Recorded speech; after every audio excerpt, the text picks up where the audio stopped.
विभिन्न समयमा हाम्रो नेपालमा विभिन्न खानेकुराहरू प्रचलित पनि रहेको छ।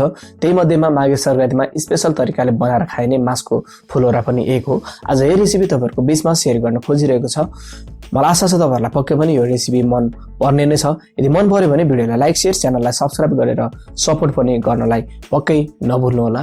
अब चाहिँ बनाउने प्रोसेसको लागि मैले मासको दाल लिएको छु, जसलाई चाहिँ 2-3 घण्टा अगाडि मात्रै मैले भिजाएको थिएँ। अझ एक रात भिजाए भने अझै राम्रो हुन्छ। अब चाहिँ यसलाई मैले मिक्सरमा पिस्नलाई खोजी पनि रहेको छु र यतिको पिसेर मैले लगभग यसलाई एउटा लेदो पेस्ट तयार गरि पनि सके। अब चाहिँ सानो बोलमा मैले यसलाई यसरी राख्न पनि खोजिरहेको छु। र फुलौरा भनेपछि अति नै मिठो पनि हुने एक प्रकारको परिकार पनि हो। र अब चाहिँ यसमा अलिकति नुन राखिदिने, धनियाको पातलाई पनि राखिदिनु पर्छ र थोरै अब यसमा हरियो खुर्सानीलाई पनि राख्ने र सबै सामग्रीहरूलाई यसरी मिलाइदिने।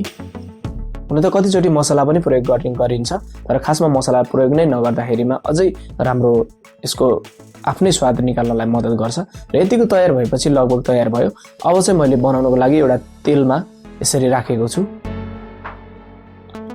सबै फुलौराहरूलाई यसरी मजाले चलाउँदै बीचमा पकाउने र आगोको तापक्रम हल्का सानो गर्ने र यतिको भएपछि अलिकति आगोको तापक्रमलाई बढाइदिने र बीचबीचमा यसलाई चेक गर्ने, चलाउने र यतिको पाकिसकेपछि चाहिँ अब यसलाई निकालिदिने र बाँकी रहेको पेस्टलाई पनि फुलौराको रूपमा यसरी बनाएर मैले यसलाई तयार गर्न खोजी पनि रहेको छु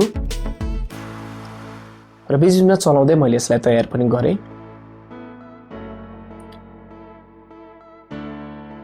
र सबै यसरी पाकिसकेपछि चाहिँ यसलाई निकालेर एक साइडमा राखेर मैले चाहिँ अब यसलाई यस्तो तरिकाले सर्भ गरेको छु। अलिकति अचारसँग मैले यसलाई सर्भ गरेँ।